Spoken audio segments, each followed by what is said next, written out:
There we go. He's fighting with it. Well, while he's working that out, welcome to the show, paraglidingtalk.com. We're all here together to talk about paragliding, all the greatest stuff that you want to know about paragliding, and everything that you need to know to stay safe and have a good time in the air. We're joined tonight by Para Perspective, also Steve Nowak, and tonight's guest is Jeremy Conrad from Southern California. He is literally in the landing zone at one of the sites, one of the flying sites. We're stoked to have him on tonight.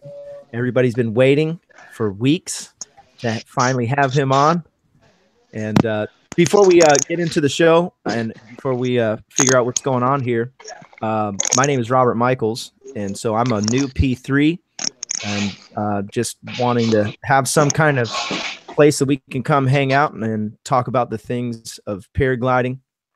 And so just want to put a quick plug in where if you're checking out the show, you're new to the show, or you're interested in more, go to paraglidingtalk.com and you can find out the details of the upcoming shows. We do this on Thursday nights at 6 p.m. Pacific time. And so right on. How we doing over there, Jeremy? Can you hear me? Yes, I can, sir. Fantastic. Where's Alan at? Is he back there somewhere? I don't know where this guy is. He's probably somewhere over there trying to leech off the Wi-Fi.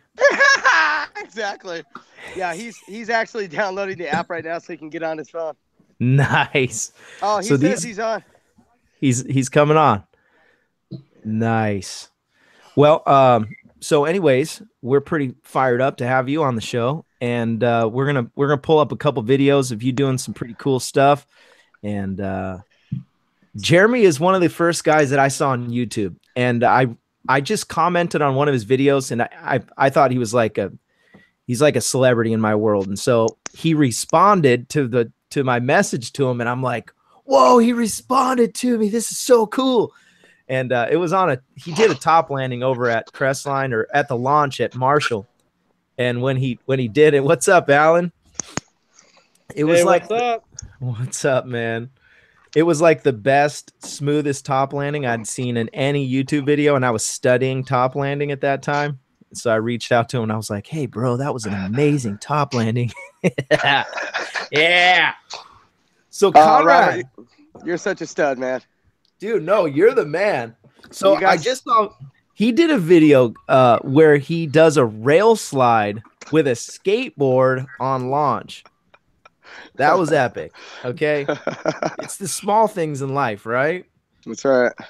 Now, Stephen Nowak has some pretty wild stuff also on YouTube, and I'm trying to invoke him to post some stuff, some new stuff. And but you can, if you guys, I haven't put them all in here, but I put Jeremy Conrad's. Go subscribe to his channel. Also go check out some of Steve Nowak's stuff.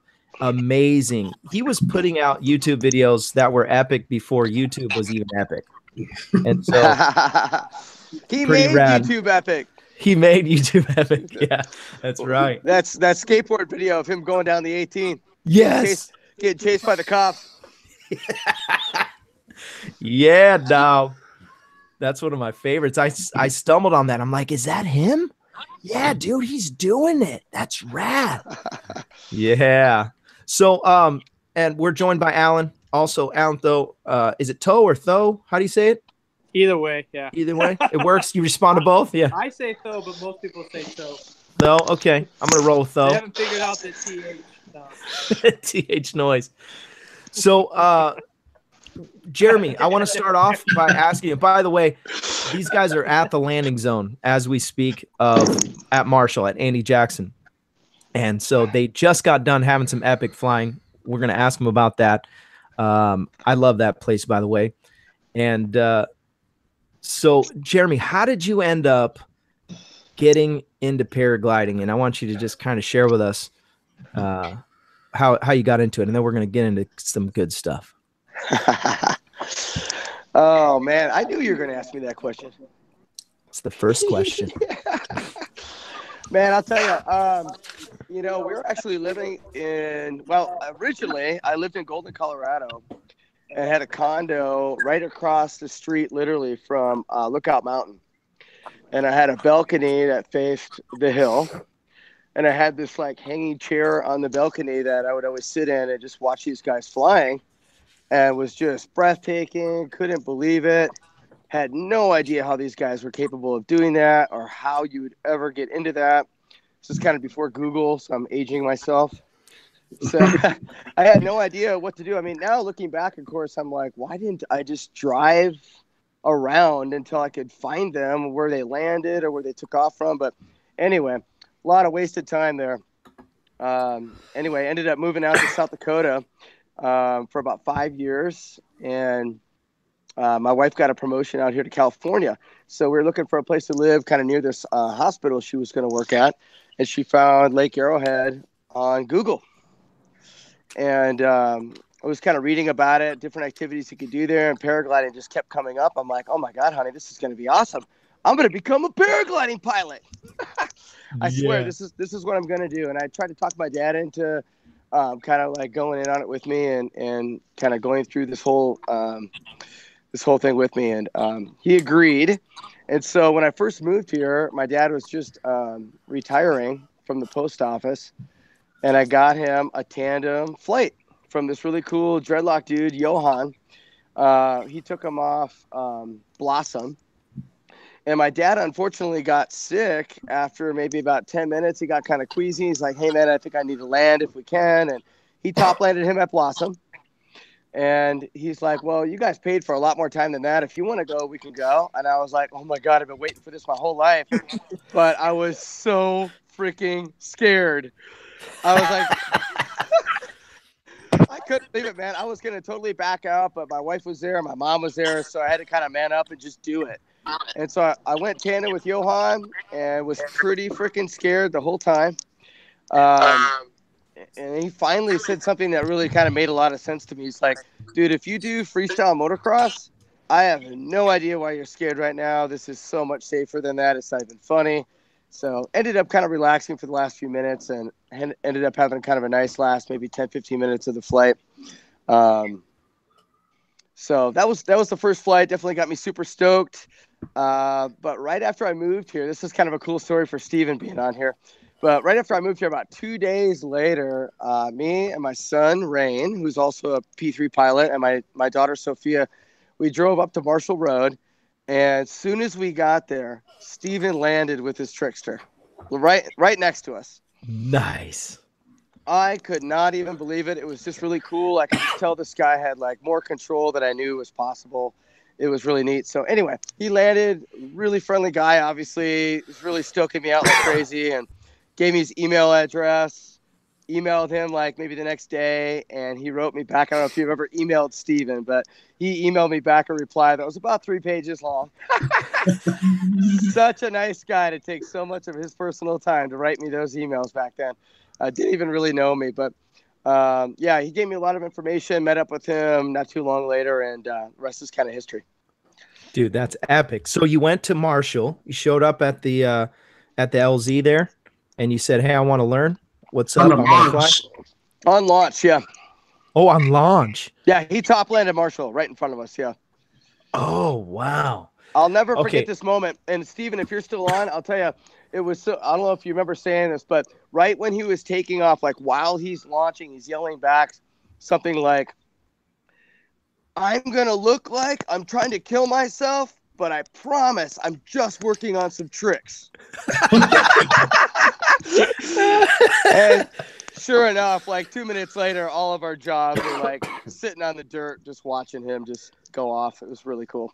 Oh, that is epic. That was a good impression. That is epic. So you get the itch. You're like, okay, I've got to get my own wing. Take us through that. Did you go through Steven? Did you go on eBay? What was your plan with that? Yeah, Robert, I was actually Steven's first student. No. Yeah, Steven's first student. It was really cool. What? Yeah, it's really neat. I actually didn't have a job quite yet. I was trying to be a stay-at-home dad because Melissa got a pretty darn good job, and anyway, I wasn't working, so I put an ad in the paper because I knew I needed some money so I could get this going, And so I painted and cleaned a house for an older couple and got exactly the amount of money I needed. I think it was $1,100, and bought a full set of gear from Steven, which he gave me a great deal on. That I think it was his brother's at one point. And started taking lessons from him. Drove him crazy for, I don't know, maybe 3 to 5 days trying to figure out how to kite the thing. Oh, man. Just like totally doing the wrong stuff for like, I don't know, 3 to 5 days. Right. Now I see these guys learning, like, flying off Marshall first day. It's crazy.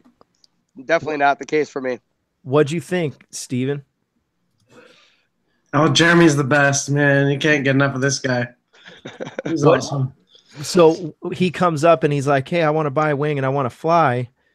And I told him, I had told him that, it's cheaper than you think. If you want, you can find used gear. And I was like, for example, I recently bought a whole kit for $1,200. He calls me a week later and he's like, "Okay, I'll take it." And I'm like, "I didn't say it was for sale. I just told you I got a good deal. They're out there if you keep looking, But I ended up just giving him it for my cost and just gave him what I had found.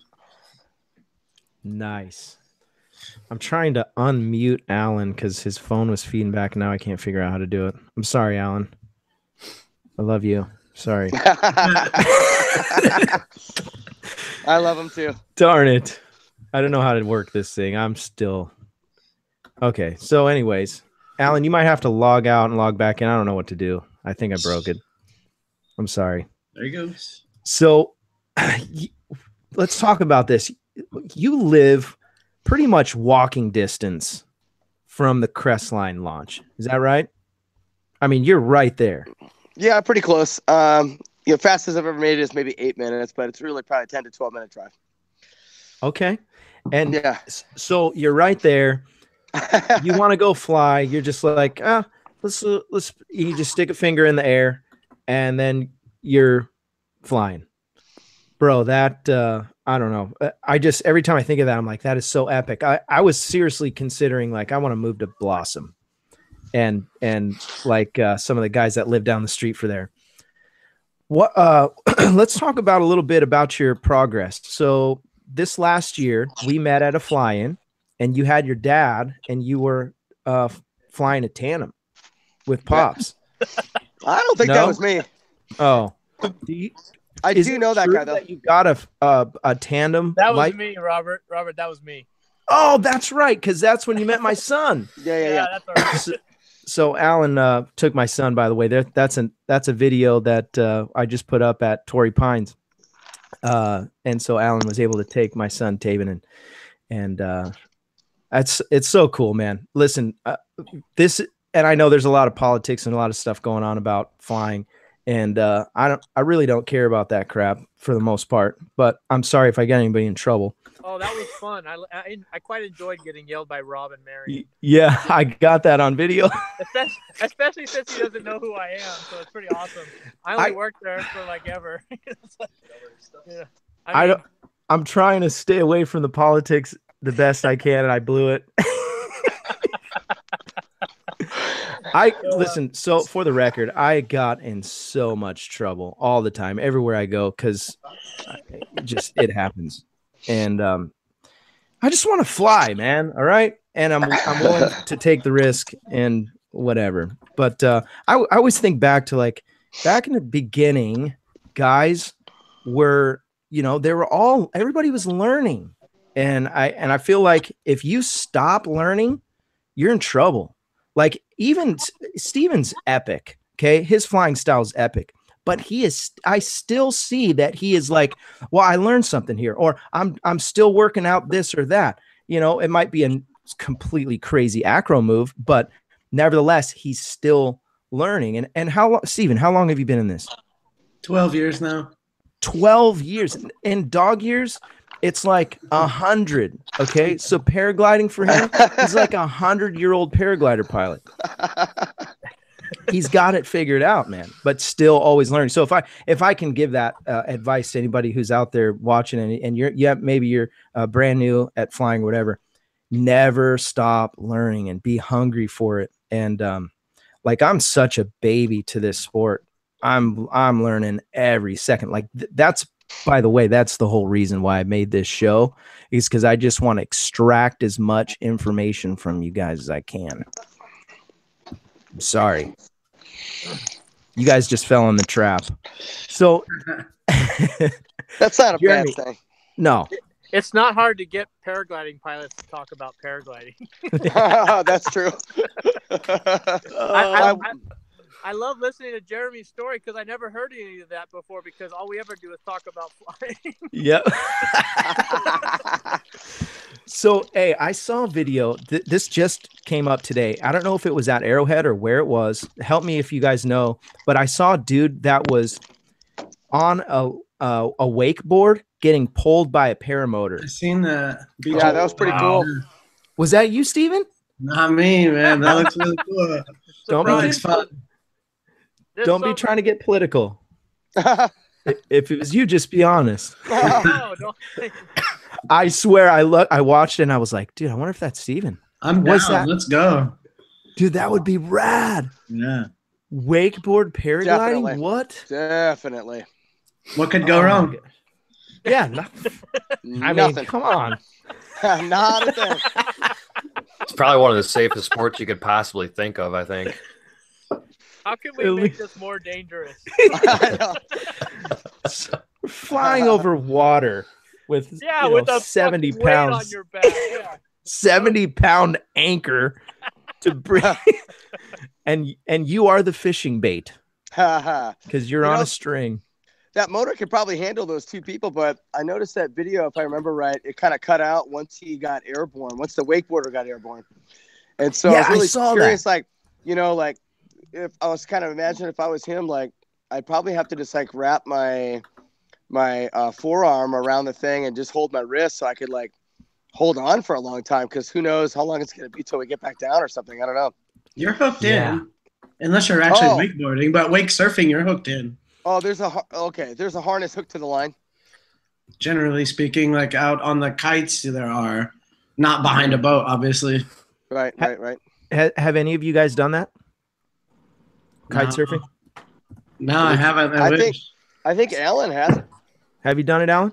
I've done kite surfing, not with a motor on my back, though. Yeah, no, that's that was what I was asking. Some of these guys, like I was listening to Gavin's podcast, and some of it was like, seems like 1 out of 5 guests that he has on that show do windsurfing, and that's a pretty epic looking sport. Could you do that at your lake, Jeremy? Not at Lake Arrowhead, Silverwood, which is right down the backside. You could, but Steven's got a lot of that in his backyard.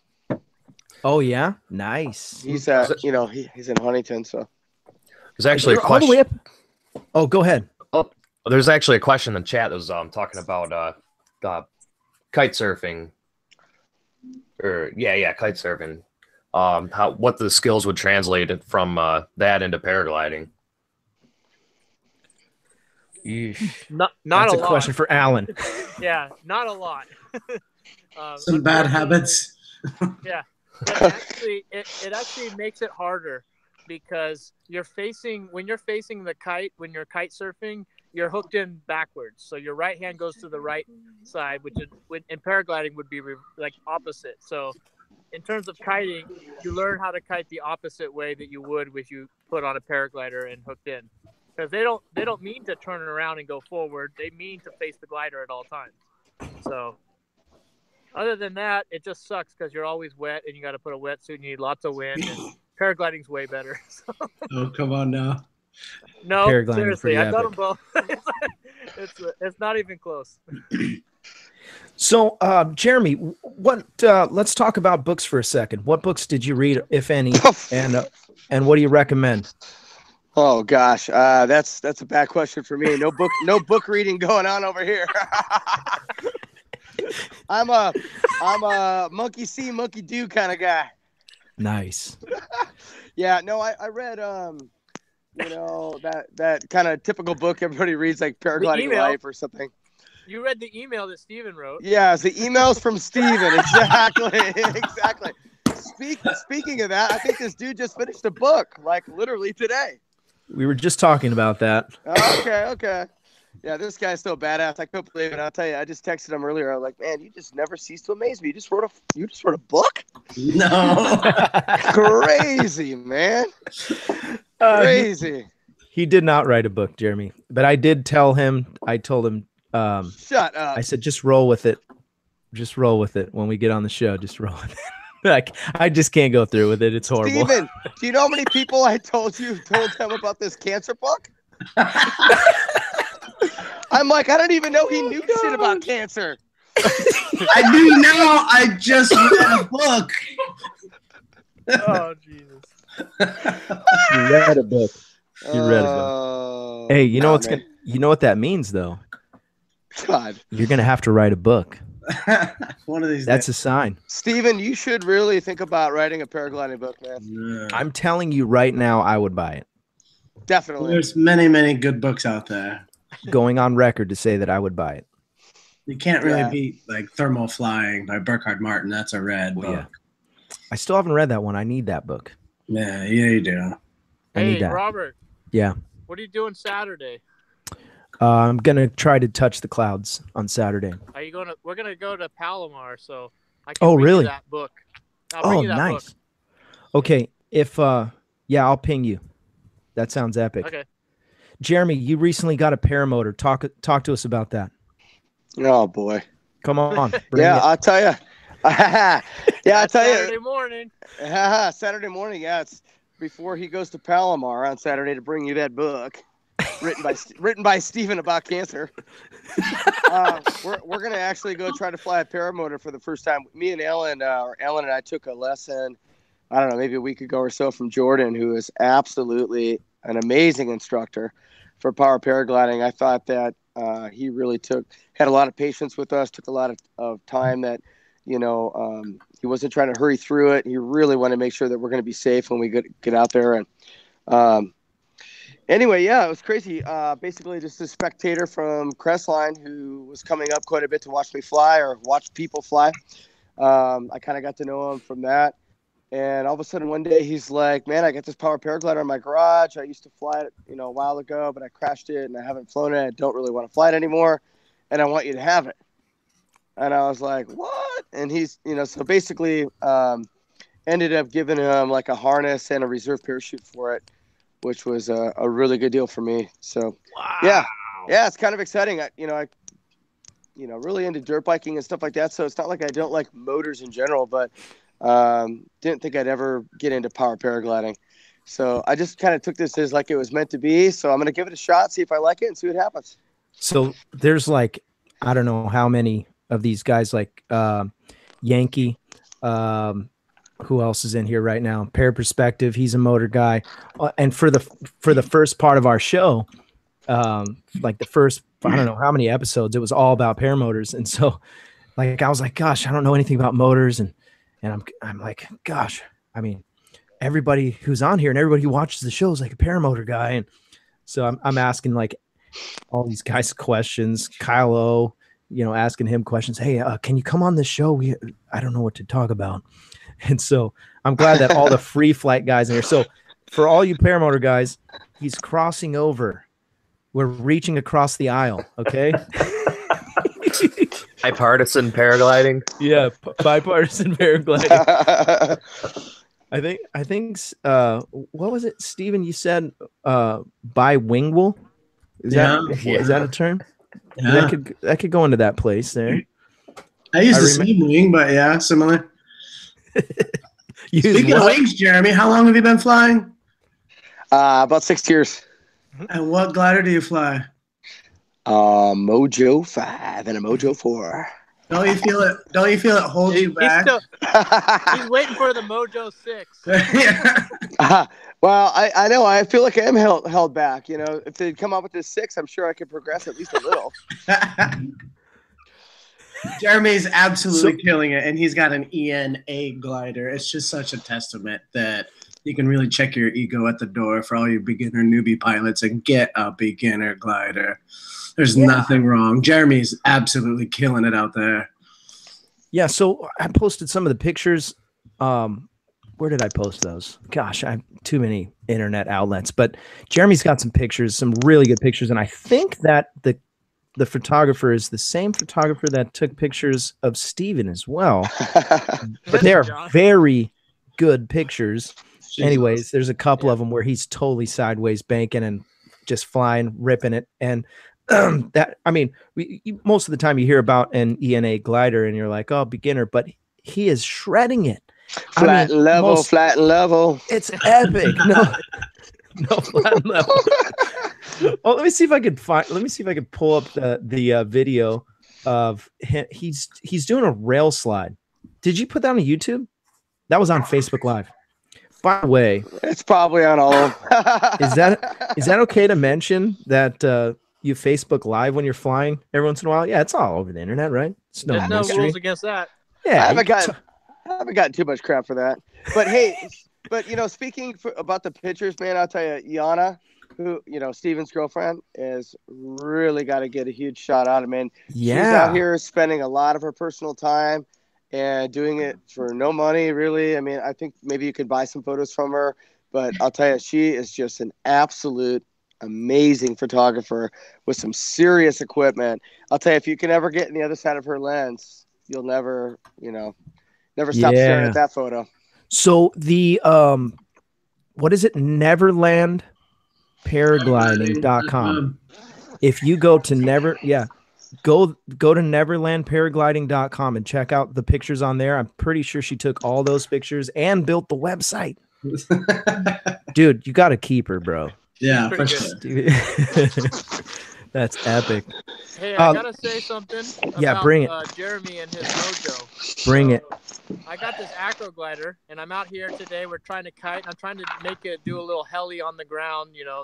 Basically make the glider spin around. And Jeremy pulls out his mojo, I swear to God, and spins the fucking glider. Oh, shoot. Sorry. He spins the glider. Got him. No, got him. He spins his mojo without it touching the ground. I couldn't believe it. I mean, the Are guy you serious? is amazing with the mojo. Yeah. You can do that, Jeremy? Well, when you were talking, I'll put it up. Yeah, I got it on video. What? I was trying it with my big old fat wing, and I couldn't do it. Big old fat wing. Oh my goodness! I'll tell you. Earlier, Robert, when you were talking about never stop learning. Yeah, that was me. That was me today, man. That's exactly what I'm trying to learn right now. There's a couple other things too, but that is definitely on the top of the list of things I'd like to learn.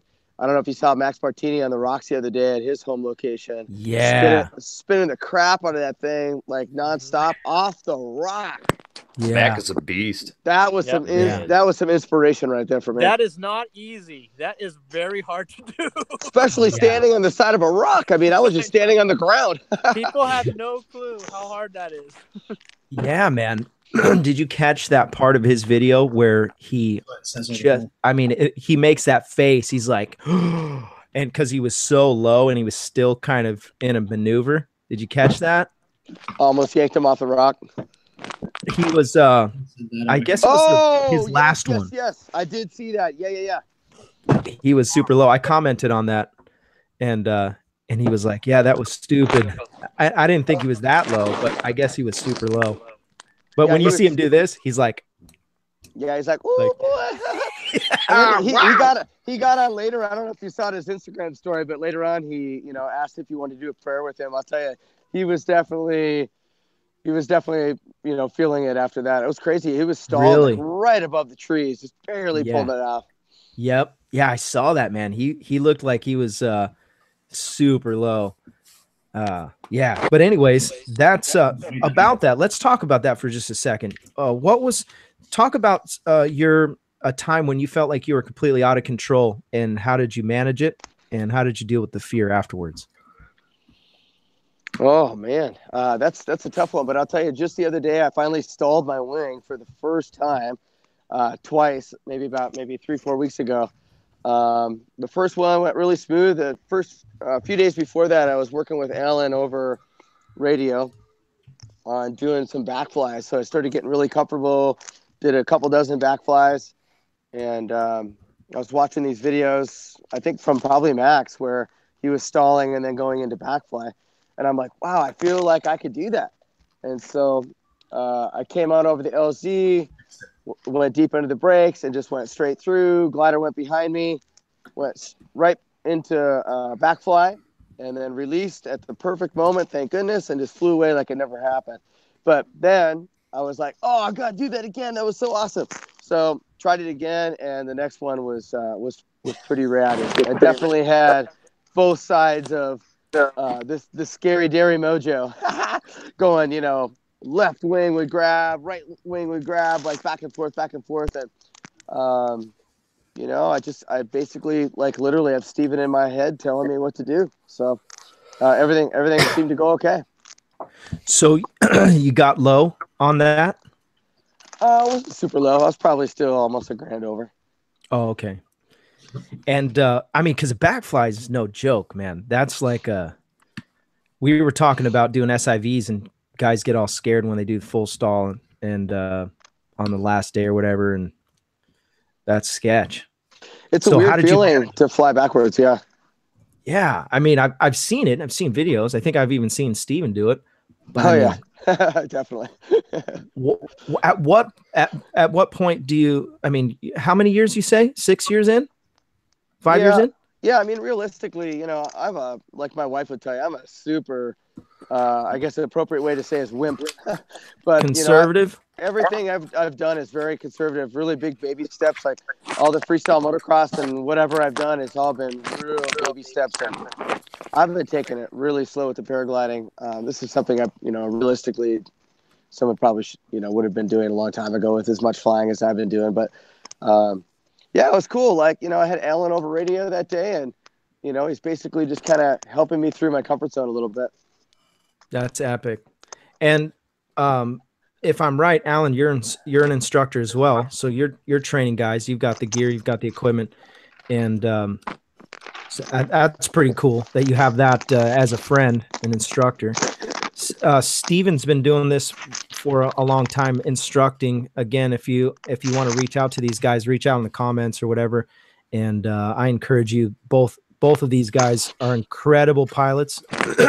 And I know firsthand from Steven, he's an incredible teacher and very passionate. I can't tell you, by the way, Steven, how many comments I got afterwards about how passionate you were about paragliding and just stuff that we learned. And I was telling everybody that was my favorite show so far. So packed with information and just good stuff, man. I love it. I really appreciate that you came on.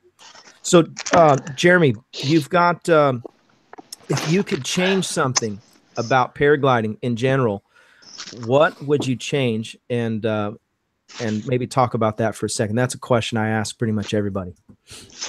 Okay. Boy, I'll tell you, the first thing I guess I think of is a little bit of the, the drama that goes on.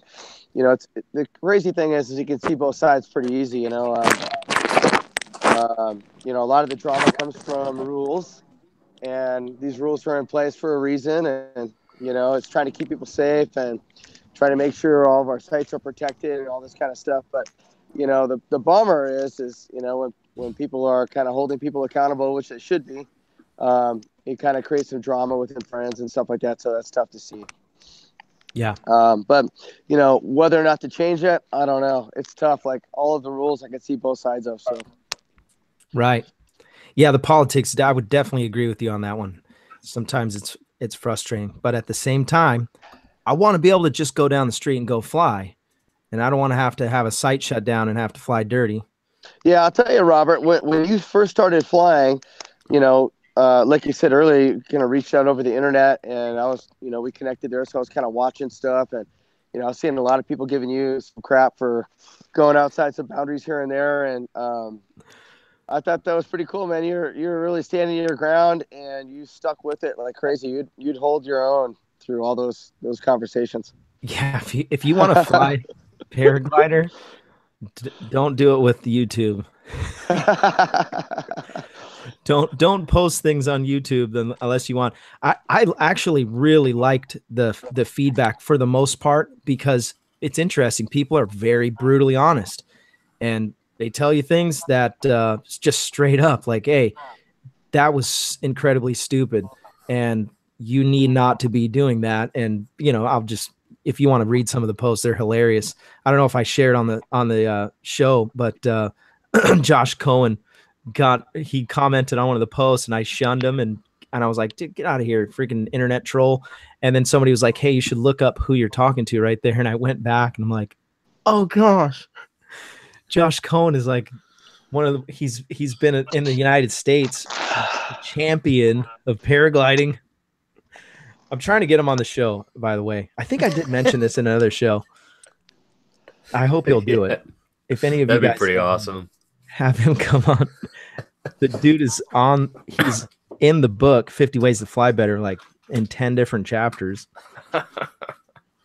Yeah. Open mouth, insert foot. Yeah, big time, man. But you know what? Like Jeremy was saying, I had to stand my ground because these people come at you crazy. They had put my video. It was the video that I did a full stall at like 12, 15 feet at Little Black. And he was like, he just asked, is your glider out of trim? Right, I remember that. I knew it was out of trim. I mean, it was like a 15-year-old wing that I bought off of eBay, which is a horrible idea. But I was so crazy about flying. I had to do it. It was either that or drugs again. I don't know. And so I get this wing and I'm kiting forever. By the way, write this down if you're watching and you haven't done any flying yet. Kiting is critical. Everything that you do involves kiting. And every show that we talk about, we bring it up that kiting is everything. Kiting is king. And the more that you kite, the better that you're going to be. Look at Jeremy, 6 years in. Alan, how long have you been flying, Alan? About the same, 6 years. About 6 years. So they're up there kiting, trying to do a helicopter on the ground with their wings without touching the ground. I mean, that's kiting. All of those things add up. And in the end, the better that you are at kiting, realistically, the safer of a pilot you're going to be. Stephen, maybe you can add to that because Stephen has such an excellent style of ground handling. What's your question? What do you got for ground handling? What do you think about it? Oh man, it's everything. I'm a big fan of kiting. I mean, that's what separates the good guys from the bad guys. I had a student once who just gets their P2. They want to land and pack up and go home, and the only kiting they get is the next couple of attempts to launch. And you have the good guys out there that are kiting. So one time I asked the freshly minted P2, you know the difference between you and that guy over there? And he goes, oh yeah, he's an acro pro. He's really good. I go, yeah, he's really good. And he's still practicing. You just got your P2. You're packing up, ready to go, man. It's over. Like, you think you're beyond kiting. I'm done with that. No, I'm a pilot now. I fly now. No, man, keep kiting. Kiting is everything. Yeah. And Jeremy, watch him. He's having more fun than everybody just kiting. Throws his wing out there, backs up, poof, with the, DHB fun. I love it. That mentality really comes from Steven. I hear him sharing that with his students all the time.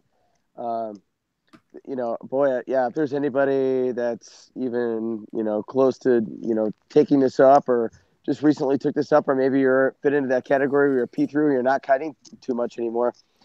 I'll tell you that kiting is absolutely extremely key. One of the biggest thing people say all the time is, the dangerous stuff is launching and landing. But if you can kite really good and you got that, a lot of practice with that, obviously it's going to make the launching and landing that much smoother. Yeah, I love it, man. I've got a spot right here in Mission Valley. It's a little park, and the wind pretty much comes straight in, and there's a tree there if you want to stand behind the tree and play with the rotor a little bit of that tree. But ground handling is, I love it, man. And there's always people watching, and they want to come up and be like, hey, what are you doing? What's that? How does that work? And, they want to know if I'm going to get pulled by a boat or something. Oh, there's Alan. I needed more beer. Sabotage. Yeah, I'll tell you, that is absolutely huge and no joking matter right there. I mean, if you're going to be a paragliding pilot, you've got to kite every chance you get, every minute you got. Like, for me, my kind of normal shtick is at Crestline when it's, getting dark and we're not supposed to be flying anymore.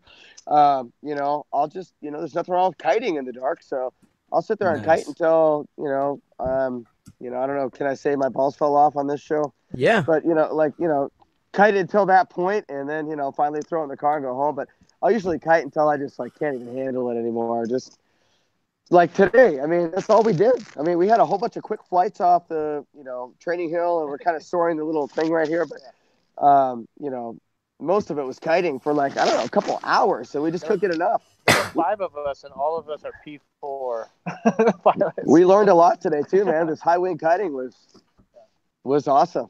It's really really awesome. So what's next on your on your agenda? I talked earlier about tandems. Do you want to get a tandem certification eventually? What do you think about it? You? Who's that? Me? Yeah. You already are. Yeah, I just got my tandem pretty recently. Nice. Yeah. So, you gonna take me or what? Oh, absolutely. I sent him a picture. Oh gosh, I just had a really inappropriate thought. I'm glad I didn't say that. Yeah. Robert, I will take you tandem anytime you want. Actually, I'll be in San Diego all weekend, so you want to go, let me know, man. Nice. Yeah, there's a question in the chat earlier. How do you find participants to do your tandem with you? Do you have a Groupon or something, or they come to you?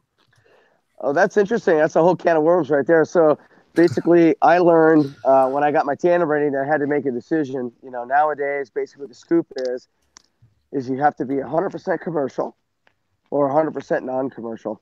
So basically what happened with me is I want to be able to take my wife and my daughter and my dad and all these guys, and to have to pay an insurance fee every time I fly them would be kind of a sucky thing for me.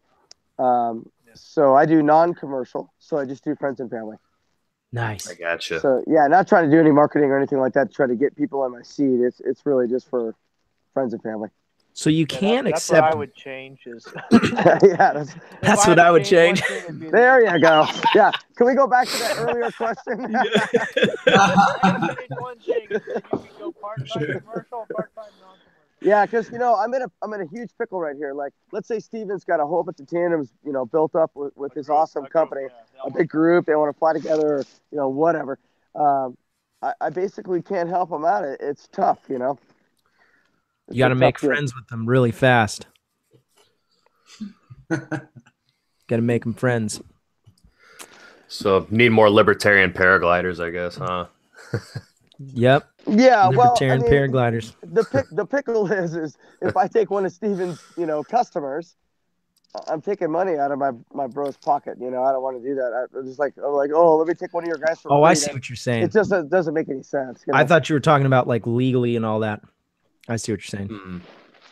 No, it is. You can't take any money. You can't take a pizza. You can't take that 6-pack of beer. You can't take compensation for a tandem. Nothing. He can take you for free. He cannot take compensation unless he wants to get on the program and get the insurance to be able to do it that way. And for that question comes up, how much is it? I heard that it was like $3,000 a year. Is that right? No, it's all depending. There's small school, big school. There's a bunch of variables with that one, yeah.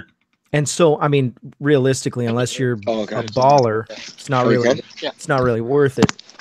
But if you, personally, I want to go down that road eventually to where I can fly tandems. Either way, it'd be awesome to be able to do that. And let's say in 2-3 years down the road, I want to do that. What does somebody have to do? Because we do have some guys that watch the show that are considering getting their tandem. What did you have to do, and what did you learn? Oh man, I just realized you're probably asking me that. I was kind of spacing out, just goofing off with Alan over here. Alan's over there. I'll tell you what, it was awesome. It was really cool to go back to basically a lesson. Where I'm the attendee of a lesson instead of me trying to teach somebody something I know. I did it at Torrey Pines with Gabe.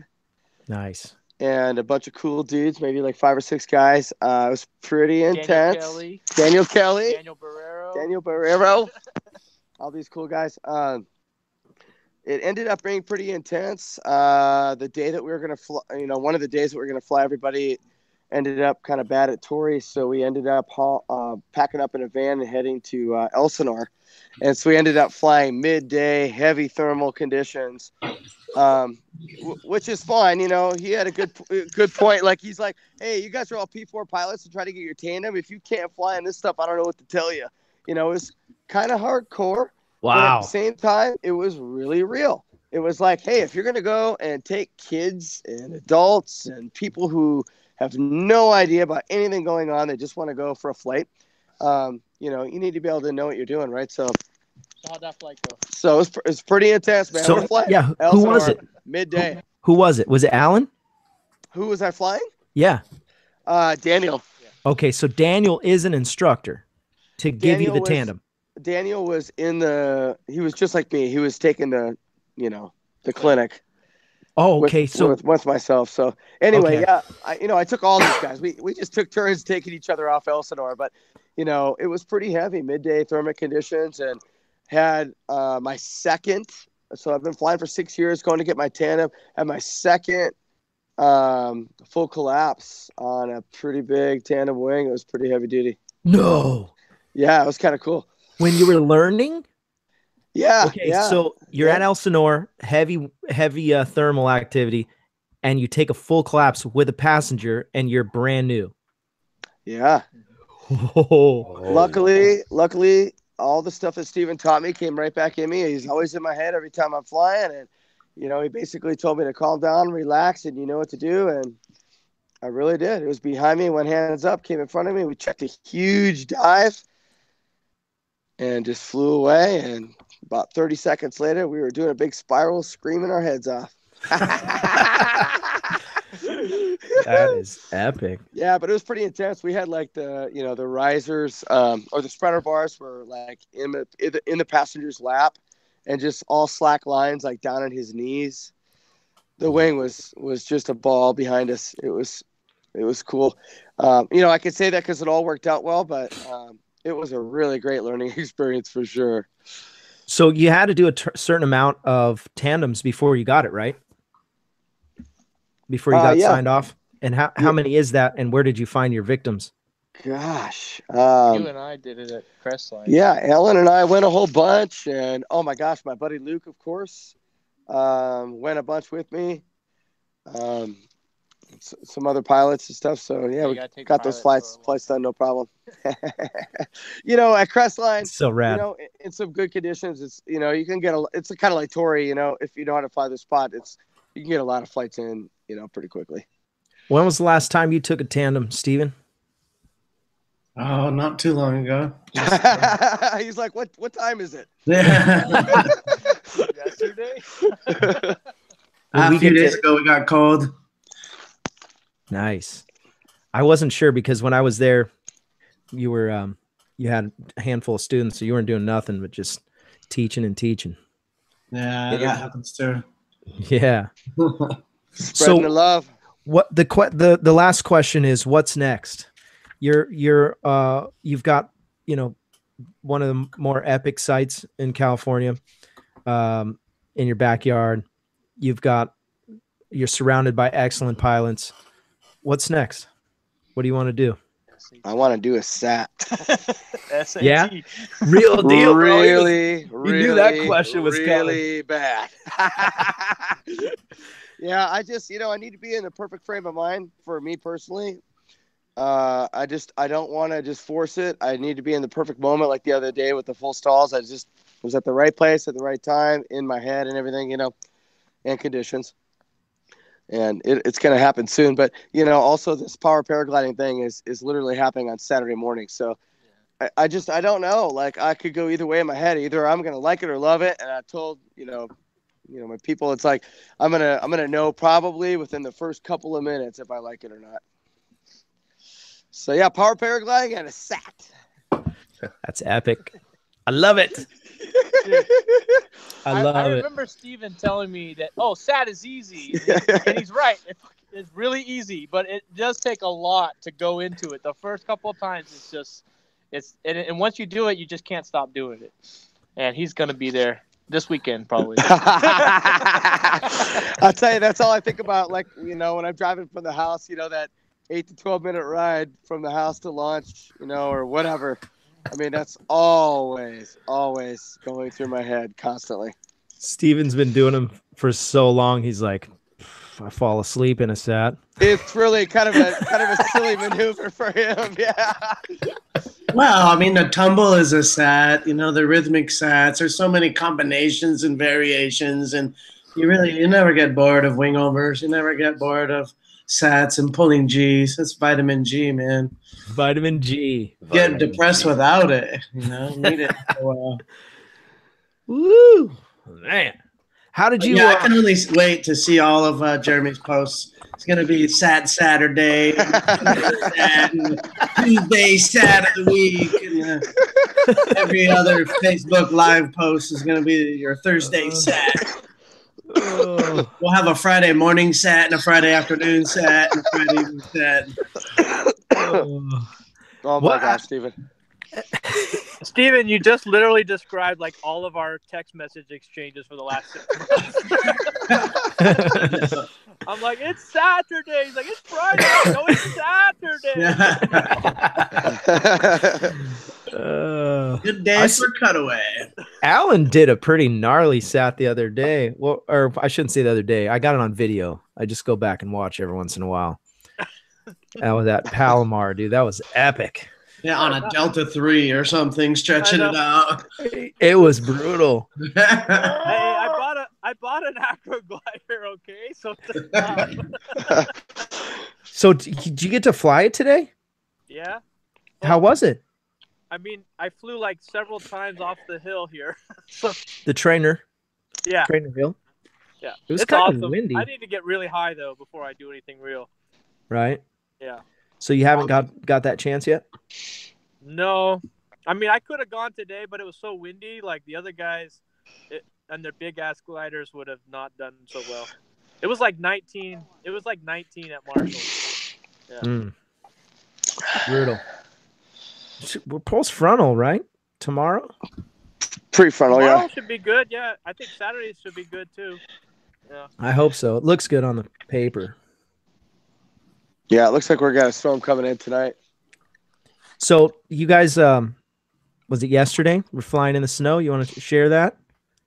Oh, that was pretty cool, man. Oh my gosh. Yeah, Luke and I were up there at Crestline, and I had flown a few times, top landed a few times, maybe like 20. And then Luke showed up, and you know, we were just getting out the gliders to go fly again together. And he's like, man, I don't think we should fly. I'm like, kind of look over my shoulder, and we see clouds just falling all over the place. A couple of them from pretty high all the way to the ground, and you could kind of feel it coming towards us. And it was still kind of cycling at quite a ways away. So I threw caution in the wind a little bit and kind of kept taking some quick flights and top landings up there. But yeah, eventually it started snowing, and it was really weird. There wasn't like a cloud above us that snow was falling from. It was more like it was coming at us straight ahead, kind of forming out of nowhere. And it just looked like, and the sun was out, so it just looked like these diamonds just flying at you. Really, really cool.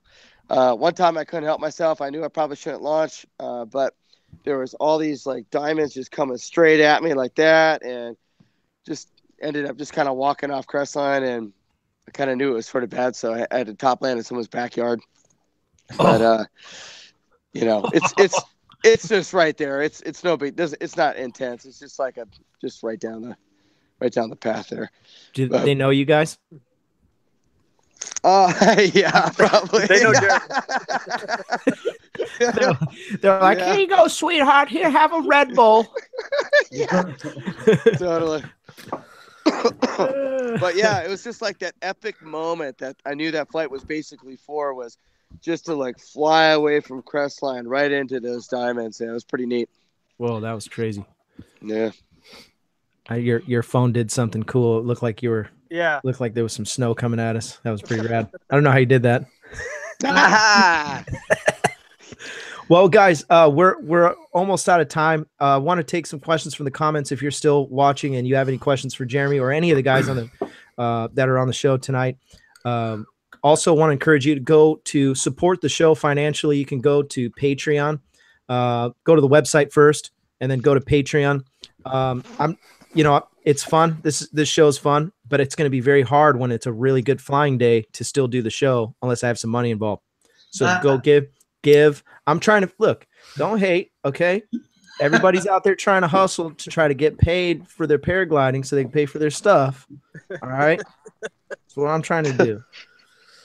Instead, don't be in the sugar bowl. Jesus. Oh, wow. You know what's crazy? There's a whole bunch of people that are supporting the show on Patreon. Actually, Neil is one of them. There's another dude. Yeah, he just pledged $5 that not each show, but each month. That's nice. And so he's kicking down $5 every time that we have a month where I do at least one show. So I got like 2 or 3 dudes that give $1 and one guy that gives $2. It's coming around, so I could justify it with the wife too. That's a nice microphone, by the way. Yes, this is from paleotreats.com. Go check out their website. They sponsor this, and the show actually will be paying for one just like this. That's nice. It's going to be here on Friday, if you can believe that. So your money is well spent with a good microphone on paragliding.com. One of the questions. Paragliding. Like Dude, my you got the favorite part voice, of every man. show, dude. You got the voice, dude. Paragliding.com. One of the questions in the chat was, Jeremy, did you go through a full instruction course, or was it just, bits and pieces here and there? Yeah, no, I went through the best instruction course you could probably get in Southern California. Neverland Paragliding. Come on, somebody. Stephen Nowak. I have been trying to show you my damn awesome T-shirt that this guy just hooked me up with the other day. What? You got a shirt? I can't show it to you here. I'm just supposed to send him a shirt. Yeah. I want one. We're gonna give one away on the show eventually. Yeah. That's how you got to do it. Steve was telling me, he's like, yeah, that's how you got to do it. Yeah. Got to build the show. Another awesome shot from Yana. I'll tell you, this girl is talented. I don't know if you've been on the Instagram yet, but I don't know if you go on there at all, Robert or anybody else, but my wife does. You've got to follow this girl. It's correct me if I'm wrong, Steven, but it's Dream Source Studio. Yeah. Okay, so nailed it. At Dream Source Studio, this girl has got some of the best pictures you'll ever see. It's not all paragliding either. It's mostly paragliding, but it's a lot of other cool stuff too. Yeah. She's looking at a BGD glider. She likes those colors. They are pretty. They are pretty. She's been thinking it for the last year and a half now and slowly coming around. She can't let us have all the fun. That's right. That's pretty rad. You should contact them and show them some of the pictures and say, hey, you should put your glider in all these pictures. Yeah, exactly. That's a good idea. I'm always trying to think about how I can get like a free wing or some stuff. And Dude, you are joining the club, Robert. Once this show gets enough traction, we could be like, hey, Ozone, hey, we got a show over here. You might want to come check out. And, your logo here. Your logo here. Sponsored by You want paragliding talk? You want the voice? And buy an Ozone. You too can fly Ozone. Oh, God. I'm not going to say that anymore until they give me some free stuff. That's right. Where are you flying this weekend, Robert? I don't know. I might come over there to Palomar. We'll see how it goes. Yeah. I'm just loving the fact that there's a flying day. I seen one of your Palomar videos where you had an incidente. Oh, I have to go. Okay. Oh, time's up. And interestingly, yes. I thought a little constructive criticism, if I may. Yeah, bring it from you. There was a lot of comments about you needing an SIV clinic, that you were too deep in the brakes, this, that, and the other. A lot of good comments there, but a comment that I did not see at all, and I think was kind of missing there, was you were like wildly out of control. You're narrating that I don't know what's going on. It's not making any sense. I'm not sure what's happening over here. And then in the middle of the day, you proceeded to top land and tell everybody about it. I thought that was an interesting decision or lack of thereof, right? And for me, if I don't know what's going on, it's crazy. It's middle of the day. The air is obviously active. You're hitting sync cycles and craziness. The last place I want to be is 40 feet to the ground. Right. Not the comment that was given, right? Yeah, a lot of comments on there, but nobody mentioned the top landing middle of the day. There was one guy that mentioned, but it wasn't. He didn't question it. He just goes. He said something about you seem to do okay with something, blah blah blah. But yeah, that's so true. I realistically had never felt sync that strong, nor had I been in thermals that strong, and the report was very like chill that day. And so we thought we were going to just go to the landing zone. And when it started popping off, everybody was going to the moon. And I'm like, whoa, this is crazy. The pressure, I mean, it was intense. And so equally as the thermal rises, that air goes dropping down. And I was in that sink like a madman. Yeah, I was just saying I would steer clear from the ground. I think it's a bad decision to top land in the middle of it and be like, wow, guys, did you see that? Like that would be my recommendation there. Stay away from the ground. Bring your granola bar. Bring some water. Prepare to stay up for a few hours. Right, a little condom catheter if you may. Yeah, I need to get one of those. By the way, where can you buy one of those? Just see an ad for like $1.50 somewhere. I know they're cheap. Yeah. So you guys know Phil Russman? Yeah. So Phil Russman, he's been flying long before you could just go to whatever paragliding something or other and buy one. And he said he went to this pharmacy and there was this old woman there and he's like, I need to get a catheter. And she goes, okay, honey, what size?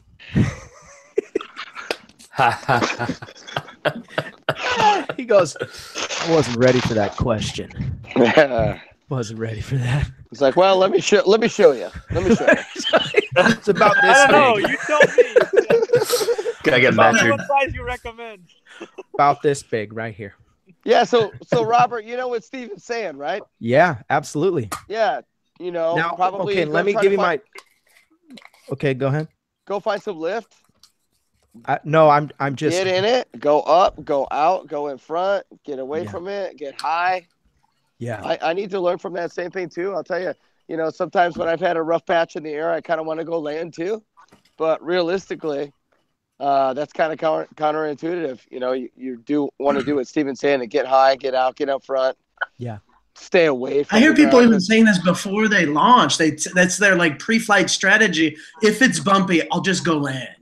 I'm like, what the heck? That's the last place I want to be is near the ground. If it's bumpy, I must stay up a while. Or you really shouldn't even be up there at that moment if that's your strategy. Yep. Dude, go high. Get high. Yeah. This to my defense. This is what I was. I hate. First of all, I learned a lot at Little Black with hiking, and so I would milk every thermal, every chance that I could, because it's a 15-minute hike. You got to do it 3 or 4 times each, you know, so you would try to just any kind of little bump and you would try to work it, or ridge lift. You try to work it. And so I knew that, and this was my mistake. And exactly what Steven is saying. I was like, you know, I just need to get back to the LZ and I'm going to wait for another cycle. And that was not the correct answer. Because like he's saying, what if that, you know, I'm in that sink, or maybe that big old giant thermal that was going by just to the left was creating some rotor, some nastiness right there. And I'm just going to go on, you know, top land, my brand new P3. Yeah, I didn't want to go out and didn't want to have to hike again. In my mind, I was like, let me just try reset, go back to launch again. I think as a general rule, extracurricular top landing should be avoided. I mean, if you got a little poo coming out, then maybe, you know, you got to force it. But, Did you say a little? I understand some exceptions to the rule, but as a general rule, extracurricular top landings probably should be avoided, especially midday. You know, like sunset, crest line, that's fine, but midday top landings especially. Right. And also, you said kite. You should never get enough kiting. Well, let's try not to do that middle of the day. Yeah. You said that on the last show. That was actually a really good comment. That because you can get tossed, and totally. Not only that, that's brutal. more accidents, I think, happen right there where you're kiting and you get picked up and then you get dropped on your head than people like to acknowledge. Oh, what was your fight? No. Guy in Brazil flipping upside down. Who was it? This guy in Brazil, he like flips upside down right after launch. He puts his legs in the lines and he's like, hey! And then collapses and falls on his head. Oh. Are you serious? That's a video? Yeah, it's a classic, the classic old one on YouTube. Yeah. Brutal. Well, guys, we'll wrap it up. I really appreciate you guys coming on. Alan, Steven, Neil, Jeremy, thank you so much. You guys are set up to come on the show. Moderators, you guys are set up that if you see the show going and you don't feel like coming on and showing everybody your face, you can always just moderate the chat and you'll have exclusive rights on there. Again, want to encourage you, go to the website, check that out. Make sure that you get on the email list. That email list I'm building up so that we can try to get some stuff for everyone, discounts maybe on equipment. I don't know. We'll see what happens. But if I have a list of pilots that I can go to Ozone and be like, hey, I got 50, 70, 100 emails and these dudes are all pilots. What's up? And see what we can get. And really appreciate you guys coming on. And unless there's anything else, we'll call it a wrap and we'll do a quick post show just for a second. You guys good? Good to go. All right. Thank you so much. Really appreciate the chat room. You guys have a great night, and we will talk to you soon. Next week, we'll have a great show next week. We've got Ryan Bloom is going to come on the show, so it'll be a really good show, and we'll talk to you soon. Thanks, guys.